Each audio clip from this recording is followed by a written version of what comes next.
All right, is it working? We're back. All right. You know what?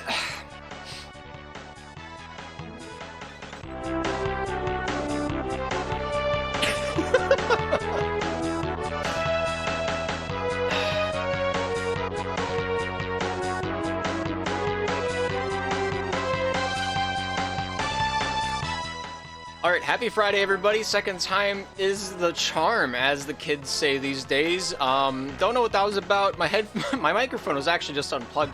I just got out of the shower. I forgot I had this show today, so that's why my hair looks a little bit more wet than usual. That's why I got the towel around my neck. But yeah, we got 4 big headlines today. Not really that big of headlines, but you know, for some reason, the clock's not working. I don't know what that's about either. Wow, this is just a great show already. But we got 4 headlines to talk about. We got the standings to go over, going over yesterday's matches as well as tonight's games, if there's any currently. But of course, that much and more, as we're a little late today. But, you know, it'd be like it is whenever it do. And yeah, so it's the final week of the regular season. Teams right now are making one last push for the postseason, trying to make the playoffs, trying to make the promotional slots as they can see fit. Alongside of that, veteran pro players are a little upset at the current meta here in Slapshot Rebound, and so we'll cover that for a short moment, as well as a 2v2 and a 4v4 interest peaking here in North America, something we haven't seen ever. I don't think we've ever seen the interest of 2v2 and a 4v4 format peak in North America as long as I can remember and as long as I've been in the league. Everybody's been strict 3v3 is the Bible. We stick with it until we die. But with the current meta of the promotion of the dumping and chasing, we'll get into it a bit. I'm not even going to start, you know, stretching the bounds so far this morning or this afternoon. Of course, the color mod also returning soon, thanks to JStronics' efforts on the coding side of the bracket. Thank you to for all of your effort. It's a great one. I'm really excited to have colors back on the ice because I'm getting sick of the blue and red scheme. But with that being said, I got to redo some of my graphics for that, but that's not a bad thing. It'll come back with a little bit more flavor, a little bit more kick to the punch, and whatever else the kids say these days. I feel old, but yeah, we got 4 topics, we got a few matches. Let's take a look at yesterday's games. But first, thank you guys for tuning in to the SPL Post to Post. This is your source of SPL and Slapshot related news. Let's jump right into yesterday's matches. The transition was supposed to happen. This is just a great day for us, isn't it? Let's try this again, but more professional. Let's jump into yesterday's matches. Gosh. All right, yesterday's matches. There's quite a few of them. One of these being pro, but man, this is crazy. I am fumbling through my words more than like a drunk person down some stairs. It's gonna be a long day. It's gonna be a long day. Let me tell you what. But yeah, I'm gonna see if this backtrack, you know, helps along with the kind of silence between the words. But yeah, yesterday's games, we had a lot of them last night. A lot of teams pushing for playoffs, and a lot of teams trying to make the promotional series. Delmarva Danny Popes playing a quadruple header, 4 games last night. First and foremost, 9-5 against the Wildcats. Later on to beat the Atlanta Peas 16-6. Took a game off the Bob Cajun Catfish as well, 11-1. And the other game that I completely skipped over beforehand at 8:30, they took on the Ottawa Drinkers, and that was another Mercy Rule, 12-1 that score. They did great last night. They really pushed it out. We'll take a look at their standings here as they lie. That was the finishing of the regular season, and so they got themselves in a pretty promising spot in the promotional bracket. Once again, we'll take a look at that here in a few seconds. But yeah, I think the standings mostly stay the same. Once again, we'll take a look at it in a few minutes. I'm getting too far ahead of myself here today. But of course, can't look over the Pound Town Pimp Strut, taking an 8-5 game off the Carolina Tropical Storm. Later on that night, the Pennsylvania Pythons in the Intermediate Division took on the Ottawa Drinkers, 14-4. Pythons came out on top of that matchup. The Tsunamis had 3 forfeit scenarios last night. They forfeited to the Ottawa Orbit. They took forfeits over the Midwest Monarchs, as the Midwest Monarchs did not show up for their game. They played a game prior. Don't know what that was all about, but whenever it came time to play the Tsunamis, they all got off, and that was the story that drove the night. So they got the forfeit over the Monarchs yesternight. And then up at the top of the screen, the second most recent game, the Bob Cajun Catfish won the New York Night Wings 11. That one baffled me a little bit. Whenever I saw that on the site, I thought it was a little too too wild to be true. I thought those two teams would be very even, very evenly matched. But nonetheless, 11-1 the score, 10-goal difference. We called it early. But yeah, Popes last night went back to back on the victory sheet, really showing a little bit of domination down there on the ice. We'll see if they make it first in their conference. I don't think they can make first in their division just because the Voodoo had a really promising season. But that much, we'll get more into that as we catch the standings. Los Angeles Comets 2, Ocean City Typhoons 4. Comets were really upset at the end of that game. There's a lot of dumping down at the end of that match, and that was casted on SPL Network if you want to go back and look at that. The first two periods are really evenly matched. I think there were 4 goals coming out. I think the third period was scoreless, if I remember correctly. I think the third period was in fact scoreless. But I could be wrong. I'm pretty sure I'm right though. First period, it was 2-1.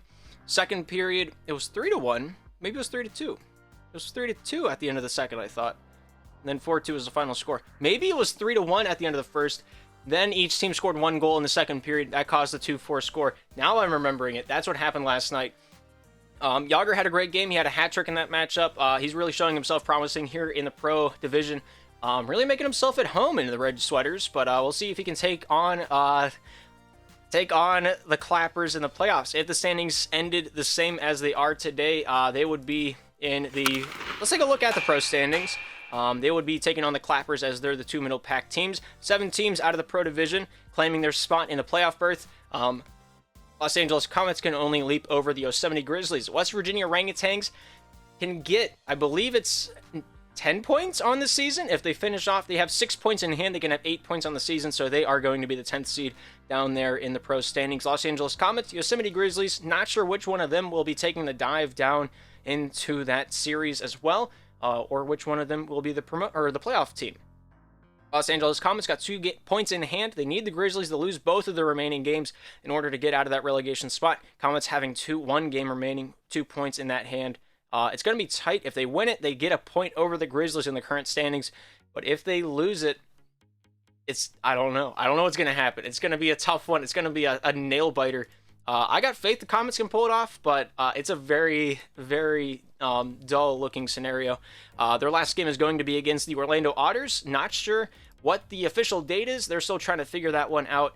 And, of course, Comets last night going up against the Typhoons. The day before that, the Grizzlies took a win off of the Comets back on the 10th. That was an unset game time, so not sure when that was actually played, but the Grizzlies 11, Comets 7, and that gave the Grizzlies that extra game out of the relegation spot and into where they are now. So we'll see if the last game in hand for the Comets comes out in a big way. Of course, the Yosemite Grizzlies having 2 games remaining on the season, 1 against the Vipers, 1 against the Cobras, and I think the Cobras one is actually going to be the one to keep the Grizzlies in the playoffs.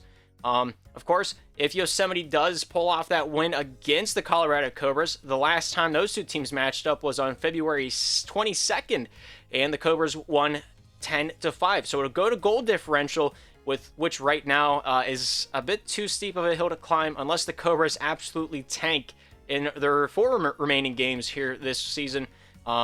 Cobras' last 4 games, 1 against the Yosemite Grizzlies, as we've previously talked about, 1 against the Plymouth Plague, 1 against the Orlando Otters, and 1 against the Ocean City Typhoons.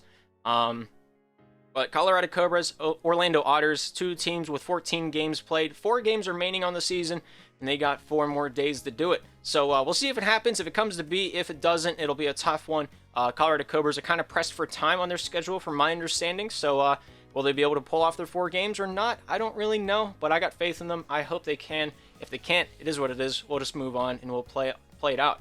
But Logic left the Comets? I mean, I'm a K-Spire fan, so that's good for me. I don't know if K-Spire is going to have a lot of spirit in him, but I think K-Spire's return is really what that team needs. But, yeah. We'll have to see what happens. That's interesting. That's an interesting development, man. Logic, I feel like Logic will be back. That was a rough loss last night. I feel for them. I've been in that boat many times before. If the playoffs started right now, this is what it would look like. Taking a look at the pro playoff standings. First place will play 8th place on the top left of your screen. The Yosemite Grizzlies taking on the Pittsburgh Vipers. On the bottom left, we got the Columbus Clappers taking on the Ocean City Typhoons as our two middlemen pack. These are not actually quite accurate. I missed something. There was an update to the standings before I went live, and I was not prepared for it. So I'm going to update this one on the fly. It's actually the Maui Monkeys there on the top right, and the Plymouth Plague there on the bottom right. So while I try to fix this up, everything's a best of 3. Quarterfinals, best of 3. Semifinals, best of 3 as well. And the championship series is a best of 5 if you're not familiar with how we operate here in SPL. So it's a bit of a long draw, a little bit of a winded battle between all the players that will be down on the ice. It's just going to be about how many games does it take for you to get burnt out. We got 2 weeks allotted for the season this time around, so we got some extra room to work with. I don't remember if it was season 2 or season 3, but we had a lot of complaints about the fact that we tried to jam playoffs into a single week. I think it was the first season that the current administration stepped in, and that must have been season 2 if that's the case. There was one season where we said, let's try to get all of playoffs done in 1 week. That did not fly very well. Pro was able to handle it just because their scheduling worked out that way, but every other division had issue with it. So this season, we got 14 days at least to play this one out. Of course, 16 days if we finish the season on Sunday.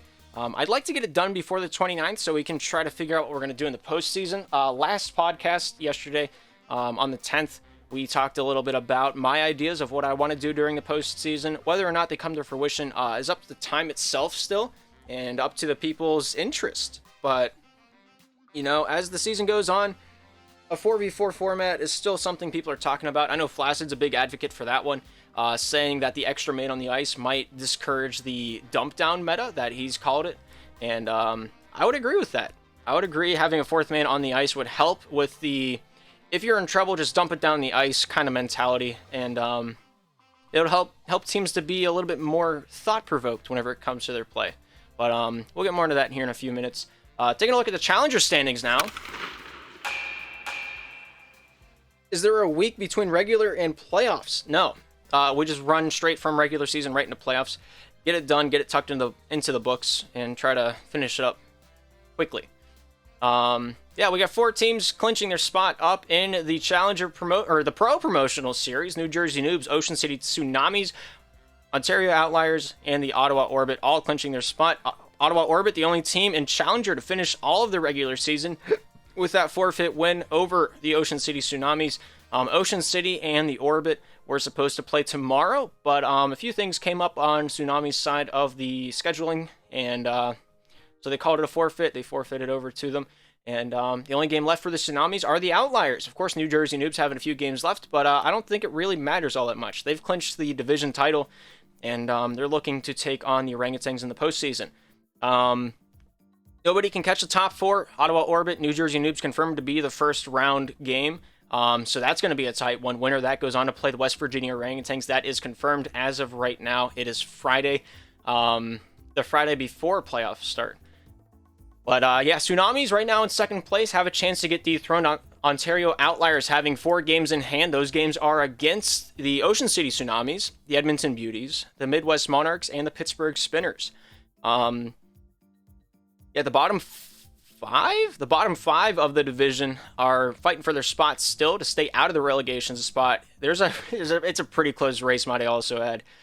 Syracuse Scorpions, the only team confirmed to finish the season where they're at now as well.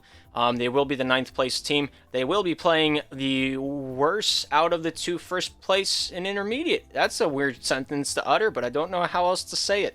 We'll take a look at the bracket here in a second as well. But yeah, Boston Baked Beans right now 7th. Midwest Monarchs right now in 8th. Syracuse Scorpions going to finish in 9th place. And they will be tasked with a single round right off the bat. I think it's going to be Delmarva. Delmarva being the first team to clinch in their conference. That playoff spot down there. We'll get that into the jimmies of that jam here in a few seconds. But do I have the Pro Promotional Series set up correctly? I do not. So I'm going to keep talking while I try to type that out. I can do that, which is a very strange feeling. Normally I'm used to not being able to use my keyboard, but yeah. So yeah, there's 4 teams clinched the Pro Promotional Series. Bottom 4 still fighting for their spot. Midwest Monarchs can get out of it. Boston Baked Beans can get out of it against the Pittsburgh Spinners and the Edmonton Beauties. Whether or not they'll be able to do it is up to them and up to time itself. See how it goes. We still got the rest of the week to play and the rest of the week to try to figure out what we're going to be doing. One thing that can change if the Outliers and the Tsunamis can switch spots. I think that's the only thing left to be decided for the Pro Promotional Series. On top of the Comets, if the Grizzlies win one game, the Comets are stuck in the Promotional Series. Taking a look at the Promotional Series, the Challenger team's trying to get into Pro. West Virginia Orangutans locked in. The left side of your screen is locked in to that bracket. On the right side, Los Angeles Comets are a question. And it's just going to be the Outliers. It's going to be the Tsunamis. It's just who has the higher seed, I guess, is the difference right now. But yeah, it could be the Comets, could be the Grizzlies on the top of your screen on the right side for that Pro team. But that's the only thing that can change at this point in time. So this might be the first thing that gets underway if the Tsunamis and Outliers finish their games. They can get rocking. Right now, I think Noobs and Orbits are set to go. I think they're good to play their series if they really want to and try to get this one punched out early. That's up to them. If they want to wait until like the official dates, they can. But yeah, it's up to them if they want to rock with it now. Yeah, it's up to their scheduling. They got 2 weeks to play 2 series, so I'm not too baffled if they wait. I mean, it's 2 weeks, 2 series. You play 3 games. That's what, an hour and a half at most a Slapshot. If each game is 20 to 25 minutes, you play 3 of those back to back with a 5-minute break in between. That's an hour and 30 for one series. So you got 2 weeks worth of room to work with, and you got an hour and a half of Slapshot to be played between yourself and the other opposing teams. Yeah, West Virginia Orangutans will be waiting a little bit. New Jersey Noobs, Ottawa Orbit will be a matchup. I think the bracket's set. I think this is what we're going to see at the end of the season. But yeah, Los Angeles Comets have a chance to get out of it. Will they do it? I don't really know. I don't want to make the prediction. I have faith they can. I don't think they will, but I don't want to say it outright because I'm a caster and there's a curse about that. But whatever. Taking a look at the intermediate standings. See what happens.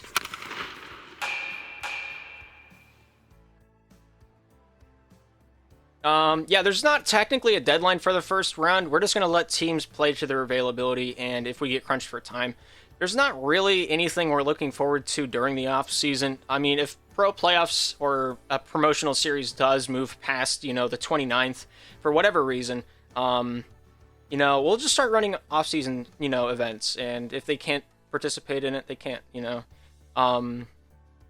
just going to be like it is. We would like to have everything done by the 29th so I can have some downtime and just relax. Because I haven't had that since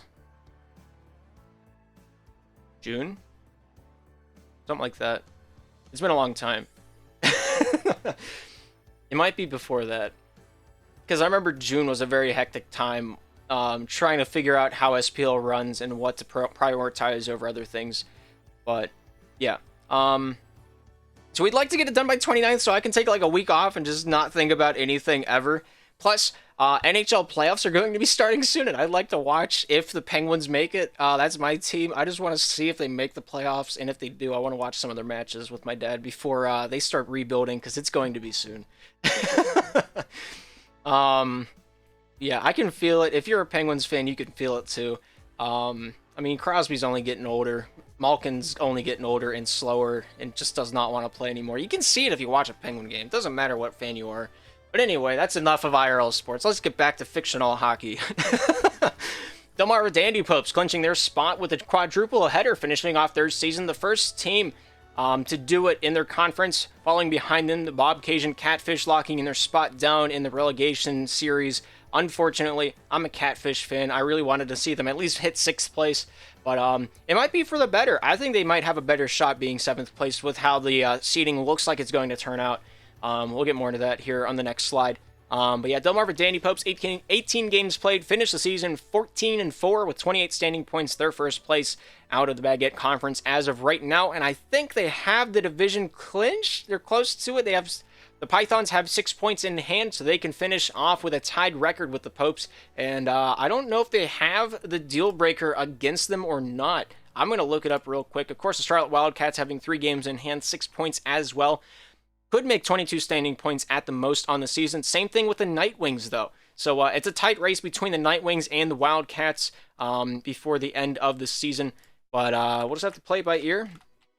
Last time the Delmarva Dandy Popes and the Pythons matched up, both times, Delmarva Dandy Popes coming out on top. The first time was back on the 12th of February, 8-9 that score in favor of the Popes. And then back on the 5th of March at 9 o'clock, I casted the match. Pythons 6, Popes 8. So Popes taking both of the games off that head-to-head standing. So even if the Pennsylvania Pythons come back for a tie, they cannot defeat and get past the Popes in the standings. So with that being said, Popes are set to go. I think they just have the one matchup. I don't want to switch away too fast. I have more stuff I want to talk about for the Challenger Promotional Series. It looks like it's going to be the Delmarva Dandy Popes taking on the Syracuse Scorpions. If they're ready to rock, go for it. If not, wait it out. I don't know. Pino and Snell are both on that team. They know the rules. They know how we operate. So yeah, we'll see how it goes. But yeah, Pennsylvania Pythons right now in second place is a question. Charlotte Wildcats can leap over them if the Pennsylvania Pythons lose the rest of their games, which is highly unlikely, but it is possible. Wildcats, Nightwings, both of them being able to catch the Pythons and potentially knock them out. So the Pythons might not be a promotional team if everything goes right, which is like maybe a 0.5% of a chance, but it's still a chance. Yeah, I think Pythons are probably going to end up ending up in second place. They'll play the Buffalo Buffaloes in the first round. Odds are the Charlotte Wildcats will be playing the Napoleon Neapolitans. But Nightwings, looking like a really good team, really playing well on the ice. I think they have a really decent shot at making it up past... What is this song? Don't think about that too much. All right, we're going to go back to the... Whatever, it's in the backtrack. You guys probably couldn't even hear it. But yeah, it looks like I think the Charlotte Wildcats are going to finish in the promotional spot down there in third and move on into the postseason. But yeah, I'm making sure I have everything right in the seating.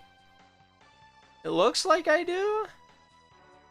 I do. All right, so let's take a look at the Challenger Promotional Series. Northern Hills Voodoo having the automatic bye past the Challenger team as they don't exist anymore. The Dover Dog Woofers disbanding during the regular season, forfeit their spot in the postseason, and would be considered an intermediate team if they return next season. Of course, the Swoop will not be able to be a captain, so someone else will have to take his spot. Most of the time, how we handle those disbanding teams is we just don't give them a spot, and we have a play-in instead for next season, which is most likely going to be the route we go, as the captain is the one holding the spot, and since they cannot be a captain, the spot is forfeited. I don't know how the terminology will roll with that, but Northern Hills Voodoo right now first place, clinching first place overall in the intermediate division. They will be a challenger team next season. Delmarva Dandy Popes will be playing the Syracuse Scorpions in the first round, the only round for both of those teams. Winner of that best of 3 moves into challenger. Loser goes into IM for season 6. On the bottom left, these spots are still in question. Charlotte Wildcats or the Nightwings could be in that spot. Napoli is confirmed to stay in that slot on the bottom left. Who they're playing is still undetermined. Midwest Monarchs, Boston Baked Beans got a lot of games remaining in their pocket. And so while they finish that out, Boston Baked Beans right now have 1 game left, but they're right now tied with the Edmonton. You guys saw it. It was like it was a half a game difference. It was a 3-way there's a 3-way tie for 12 standing points, including a spot that's not even in the relegation series. And the Pittsburgh Spinners half a game above those 3 teams in the pack that you see on your screen right now. Yeah, Midwest Monarchs tied with the Boston Baked Beans. Midwest Monarchs having 2 games remaining on the season, having 4 points up to grab here in this last week. Looking to take them home, looking to get out of the relegation spot. Right now they're 8th in the Challenger division, so they will be playing either Napoli, Charlotte, or New York in the second round.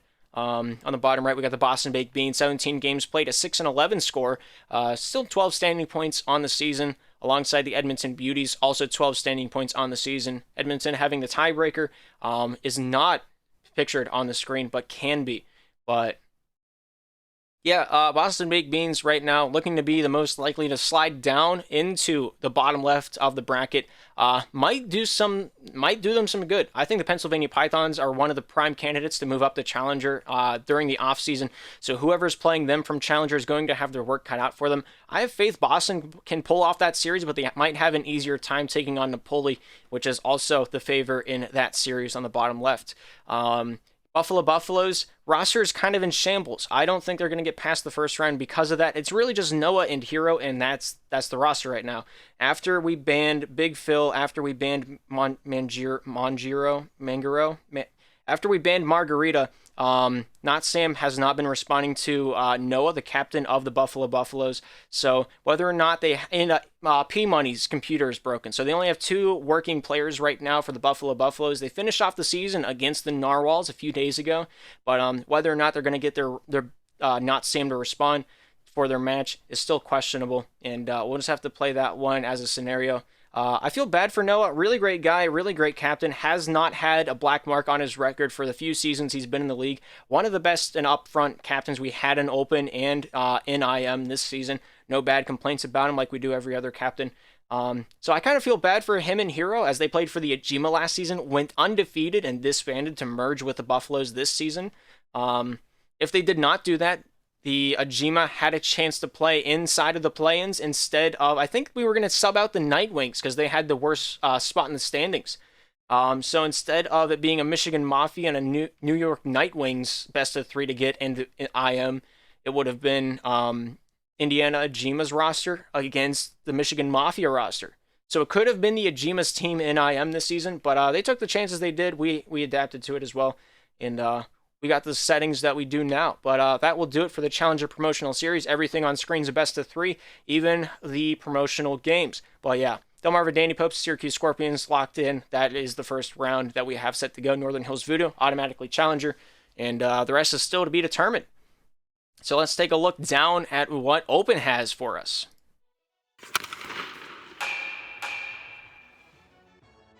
I just realized you guys can hear an echo whenever I change that. I'll fix that. I'll fix that for next time. I'm sorry. But yeah, Okinawa Generations, Austin Alligators, Charlestown Ice Cats, and Kentucky Karens. All of them being a promotional series team. Right now, it'll be Okinawa playing the 4th place of the opposing conference. Austin Alligators playing the 3rd place of the opposing conference. Most of them have games in hand. Kentucky Karens having 1 game remaining. Ice Cats, Alligators, Generations having 2 games remaining in the season. Whether or not they'll be able to finish it off is up to the lower side of the division if they want to play it or not. It's up to them. It's going to be a tight race. It's a 2-game difference between the Karens and the Generations. But yeah, after I think it was 2 days ago, all 4 of these teams were confirmed to be a playoff team. Kentucky Karens getting that due to the Hot Springs finishing their season a little preemptively in the week with a loss against the Karens, I think it was.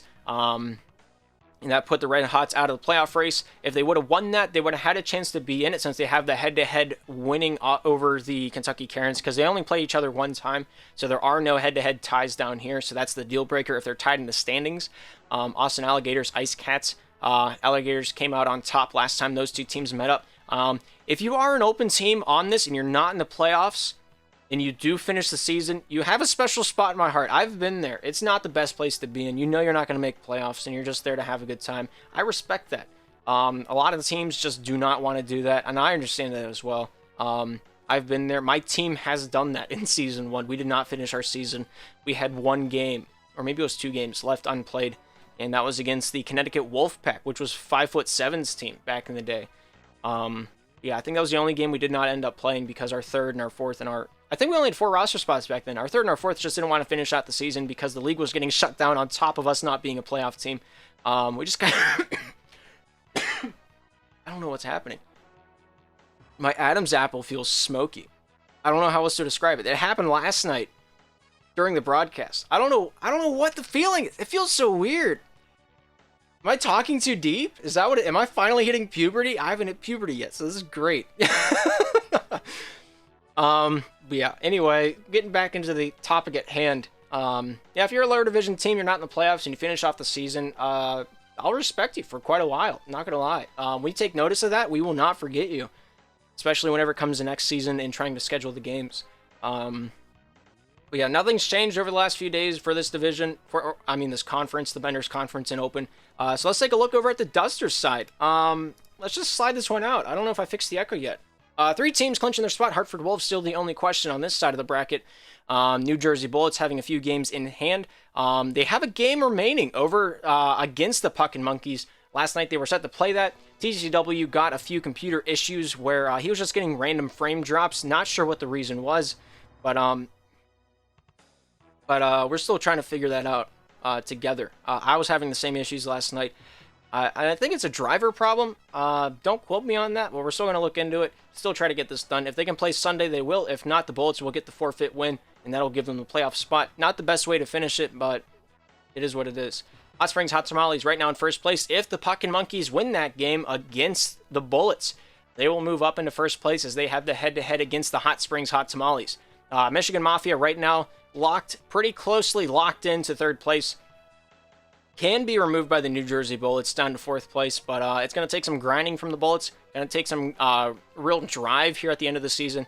Can be done. Will it be done? Probably not, but there still is the chance New Jersey Bullets got a few games in hand to end the season. First is against Massachusetts. The other one's against the Quack. The Quack have a few scheduling issues as well. Jayco was moved to the evening shift. Not sure if I'm allowed to say that, but he was moved to the evening shift. Don't know what that's going to really put out for me saying. But he's the captain of the New York Quack after Moha left the league again. But yeah, Jayco moved to the evening shift. He's only really got 3 starters that are willing to play, himself included. So him not being able to play during the evenings really puts the New York Quack on thin ice whenever it comes to scheduling. That's their last game of the season. Not sure if they're going to be able to play it out or not. But the Struss is trying very hard to schedule his last 2 games of the season.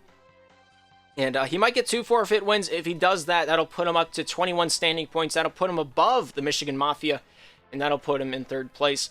It'll put him in second place if the Massachusetts Puck and Monkeys lose against their 2 remaining games. That is against the New Jersey Bullets, and that is against the Broussard Wolverines. Wolverines were a really good team off the bat. I really enjoyed all the interactions I had with their captain. Really classy guy. Not a bad thing that comes to mind whenever I think of I think Jay's the captain. But yeah, I remember in the preseason just talking to the captain. Everybody on that team is really upfront about what they want to do, what they're trying to do. And I remember I think I talked to everybody on their team. That's why I don't know who the captain is. Insanity, Jay, Tet, Nav. They're all pretty great guys. But the season just didn't go their way. It's the first season. Everybody has a rough first season, trying to get accustomed to the game with their friends.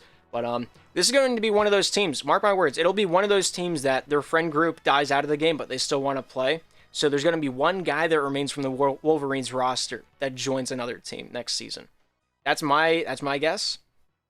We're going to see what happens. Kraft and Krabs having 3 games remaining here this season as well. Tied for most with the Broussard Wolverines. Wolverines still looking to finish off their season. Not the best finishing schedule for them, as they have a really steep hill to climb. They play the Atlantic City Surf, they play the Massachusetts Monkeys, and they play the Sheboygan Jumbo Shrimp. Sheboygan Jumbo Shrimp being taken over from the previous roster, keeping the same brand here in the regular season. They got a weird scheduling system. It's got to be said, got to be done. But yeah, Sheboygan got 2 games in hand. See what happens. But yeah, there's a lot of games left to be played down in the Dusters Conference. There's a lot of questions still to be answered. Will the Bullets make it 2nd, 3rd, or 4th in the playoffs, or will they miss the playoffs entirely? They got 2 games to figure it out. And yeah, we got a betting channel? What? Anyway, let's take a look at the West standings just because we can. Same thing as yesterday. Beauties in first, Moggles in second, Lemons in third, Capybaras, Darts, Polar Bears, Conditioners. First place gets a bye in the postseason, and that's really all she wrote. But yeah, that's really gonna do it. That's the majority of what I wanted to hit. Let's take a look at the intermediate promotional series and how the seeding works down there.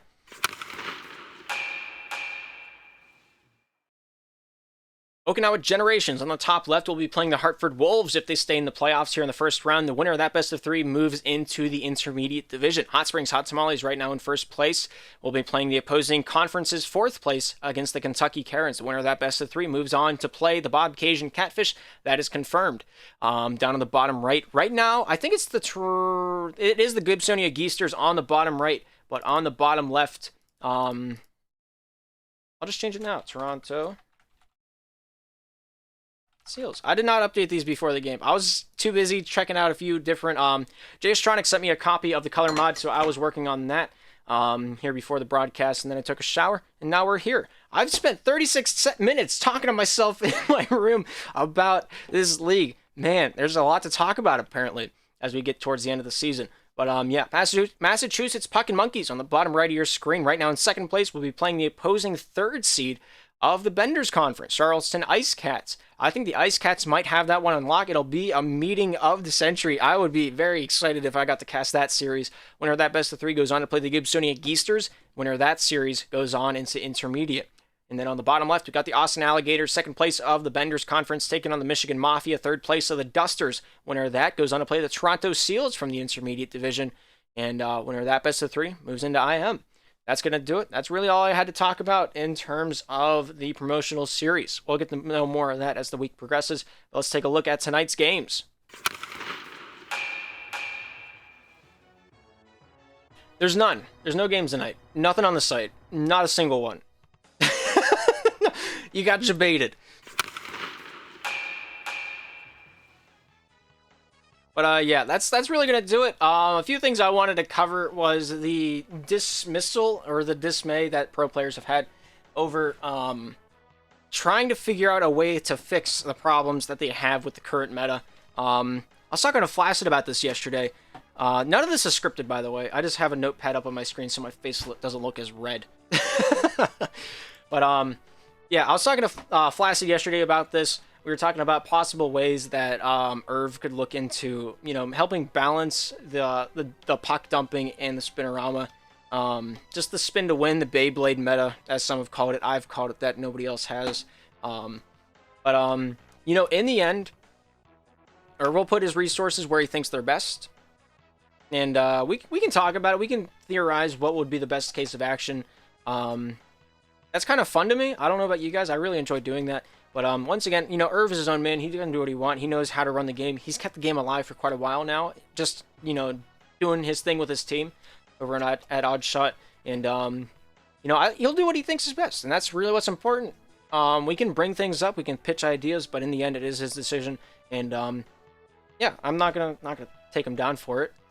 But, yeah, there's a couple people that were looking to, you know, try a 2v2 format as, you know, a more balanced game, because right now, I think Highflyer brought this idea up, making the nets flush with the board so the puck doesn't bounce out into the crease during your dump-ins, because you can just whip it down the boards, and then it goes across the crease, and it hits the far side post, or the aftermath post, and then it pops out into the crease. It's an easy pick to set up for a goal, a little alley-oop, and it's not a lot of fun. If that gets fixed, I think 2v2 is going to be a much more competitive style.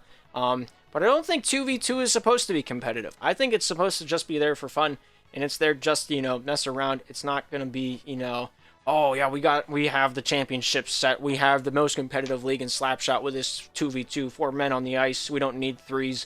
I don't think 2v2 will ever be competitive, but we will still run tournaments though. Don't think this is me saying we're not going to run 2v2 tournaments. We will still do that. Whether or not people will see them as competitive is up to them. But yeah, also 4v4 meta is being talked about a lot more recently than it has previously here in North America. Since the beginning of, I think, Rebound, everybody has said 3v3 is God, 3v3 is Jesus. We're sticking by it no matter what.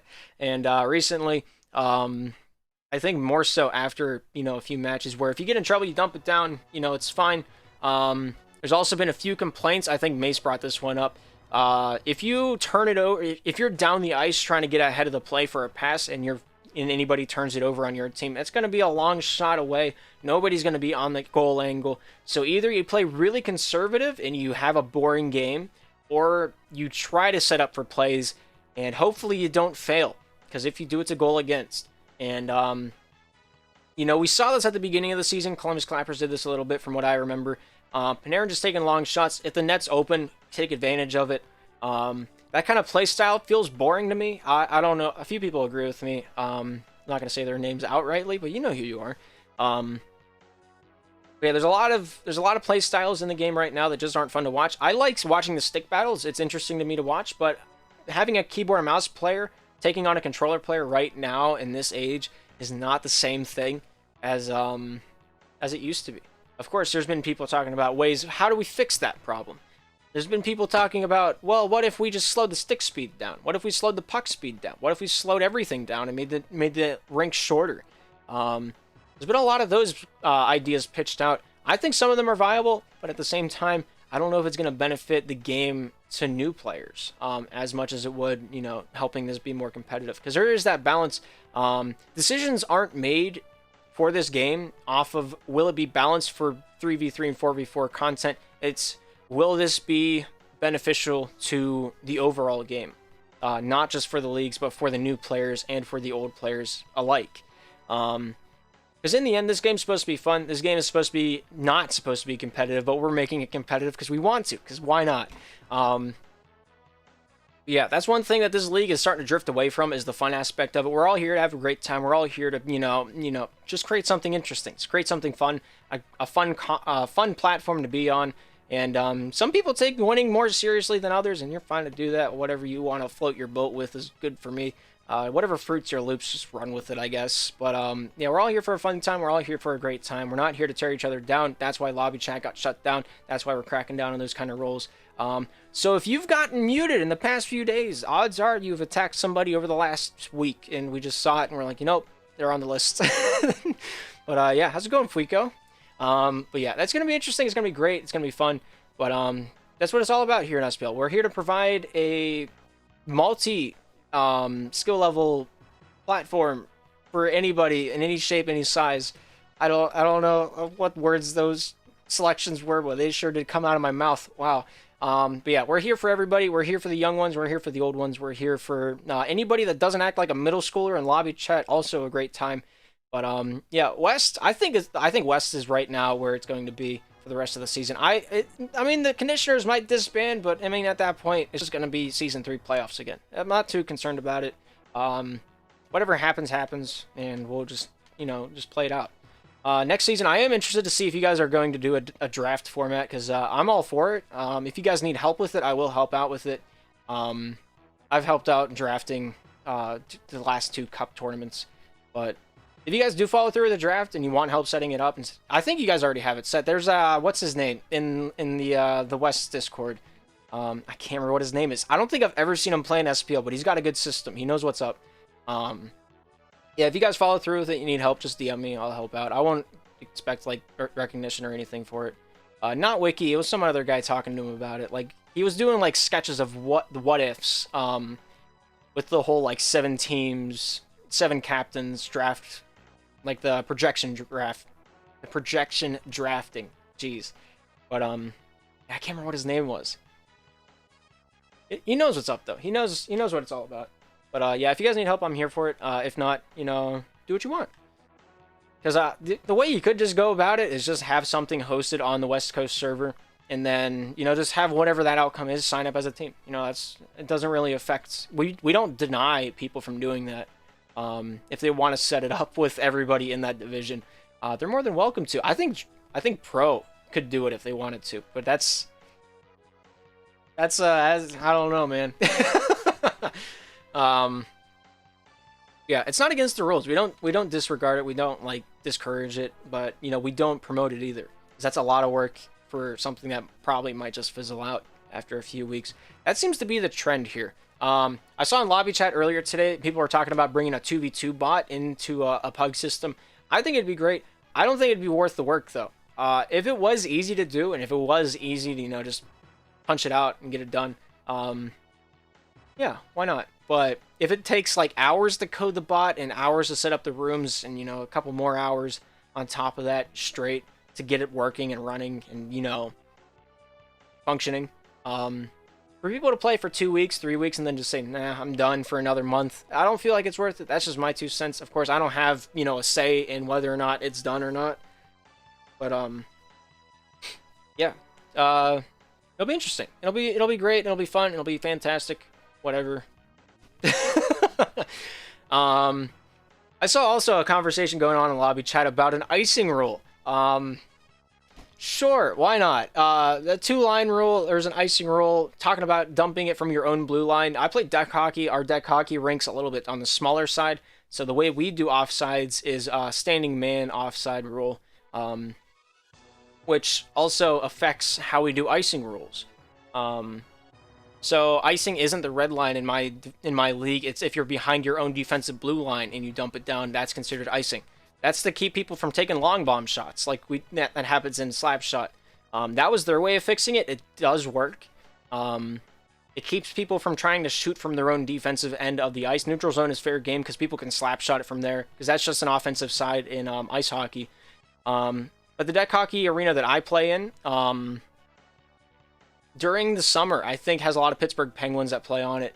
Wilkes-Barre Penguins also train there over the summer, just for a little extra hockey. And they agree with the rule. They think it's fun. They think it's interesting. So if professional ice hockey players say that the rule is valid, there's a chance that there's some validity behind it. That's all I'm going to say. I'm not going to say if I'm for or against it, but I think if there is an icing rule applied into Slapshot, just as like a toggle switch on a custom lobby, if you dump it down behind your own blue line, that's icing. If you're in front of your own blue line, it's not. That way you can still take shots from the neutral zone, which happens, but it'll discourage people from dumping it down when they're in trouble in their own defensive end. It'll also discourage people trying to take long-distance shots that we've seen kind of demoralize teams in the league. Of course, if you hit the net, it's a goal. If you don't, it's icing. But yeah, it comes back to your own end. Maybe drop it in the face-off dot. I don't know. There's a system for it. You just set up like spawn points for, you know, the drop of the puck. There's already kind of a system in there for that whenever the puck pops over the glass. So it's kind of already in the game. We know what's up. We know how it's done. It's just figuring out how to code it into it. I think the Oddshot Games team is easily capable of doing that. Whether or not they want to is up to them. In the end, it is their call, and whatever they say goes. That's really all it comes down to. That's my thought on the icing rule that we talked about in the lobby chat earlier. That's why I wasn't talking about it with you guys, is because I wanted to talk about it here, put my 2 cents in on the logs. But yeah, I think that's the majority of it. I think that's the majority of it. Yeah, a lot of pro players right now just kind of upset that the meta is heavy stick battles. It's stick battle intensive. It's a lot of spin to win. They want more passing plays to be rewarded. They want more possession time to be rewarded. And I don't know how to fix that. I'm just gonna say it right now. I don't have any 2 cents. I just wanted to bring that to the forefront. See if that sparks conversation wherever it might, because that's what we're here to do. We're here to spark conversation. We're here to make it interesting. We're here to make it great. And I think tomorrow, it's Friday, so tomorrow we got Skiztastic on the air here at 2 p.m. We start this podcast every day at 2 o'clock in the afternoon here on the East Coast. I think it's 11 o'clock Pacific Standard Time. So it's a morning show. Technically, if you think about it that way, it's a morning show. But yeah. West would be in shambles if bumping is gone. It would. I mean, it might. It might not. Say if bumping was kind of nullified, I think it would nullified. If it was more negligible, if it's less, if it not do as good as current, I don't know. It might promote more newer players to join into the league. I don't know how you would do that. If you make the players heavier to stick check, they're not going to get bumped off the puck as easy, which makes backhanders a lot more apparent in the league. So like the Tyler method or the Skiz method, as some have called it. If you make the player heavier, you know, that's going to happen. If you make the puck lighter, maybe that would fix it. But then again, if you make it lighter, it's easier to make the puck just hit top speed off the bat. That's kind of what, you know, happened in Slapshot 1, where the puck would just be a Plinko machine. You know, there's a lot of Plinko goals back in the day that people don't really remember a whole lot, which sucked for competition. It was really funny to play in pubs, though. That's my opinion. If you got more than 10 hours, then you got a different opinion, probably. But Yeah, if the puck slider, plink goes around more, you can get it off the people's stick a little bit more, which would also kind of promote bumping a little bit. It's just, it wouldn't be as sword fight heavy. That's more so what they don't like about it, from what I understand. Um, yeah, Pino remembers it greatly. He had to play against the Choco Coco. That was their entire game. Just get it on the boards, pinch it in. That's 90% of what I saw that season. It was a rough one. Yeah, Slapshot 1 is all about the team plays. As long as you had a lower than 60 ping that didn't spike up every 5 seconds, it was all about the team plays. With Rebound, it's more about the individual skill, where you can kind of carry a team if you're just one player. Of course, if you got 2 men that can pass it, it's also a lot more fun to watch. Like today's TikTok that Wizards Only put up on the SPL TikTok account. Very, very fun to watch. I really enjoyed that.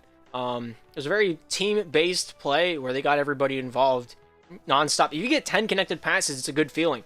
It's just getting there. It's hard to not mess up on 10 connected passes. Yeah.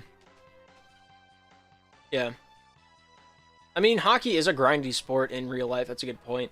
Slapshot's here to be fun. It's here to, try to accommodate new players while making it fun for the old players. Yeah, it's really what it's all about. That's what everybody's focus is on in the development team, and I don't think that's going to change for quite a while. So, yeah. I think that's everything I wanted to cover. I don't think there's really a whole lot else for me to talk about. There really wasn't anything that happened over the past few days. But, somehow we still find a way to talk for 50 minutes about nothing and make it a podcast.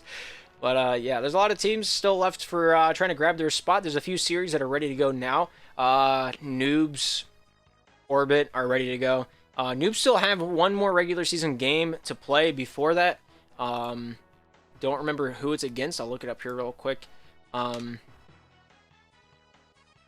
Yeah, hockey, yeah, that's a good point, Pino. Hockey's a chippy game. You chip it along the boards, you fight for inches down the ice, but, people don't helicopter their sticks. Yeah, Choco Milk. He seems to be the guy that really knows what he's talking about whenever it comes to the draft system over there. Marking up the mock drafts. I really liked what he had to put down. Last game for the Noobs is against the Edmonton Beauties. After that game is played, the Noobs in the Orbit are ready to go for their series. We'd like to get the regular season done before the promotional series starts, but if the regular season is done, like the Pups and the Scorpions series, they can go whenever they want. We're not going to hold people back from a certain start time for the matches. Just, please notify me whenever the matches are. Whether it's on the website, I'll make sure to watch the website for it. I'll set up the cups here today, actually. And, just tell me whenever you guys are playing. I want to cast every promotional series, every playoff game I can, because those are the most important ones whenever it comes to a season. And yeah, that's really my 2 cents. Pino's watching this, he knows. Snail is also a league admin, he knows. Yeah, if you guys are playing a promotional series game, let me know, DM me, keep me in the loop. Whether it's IM, whether it's Challenger, whether it's a pro promotional series, I want to be there, I want to watch it, I want to cast it.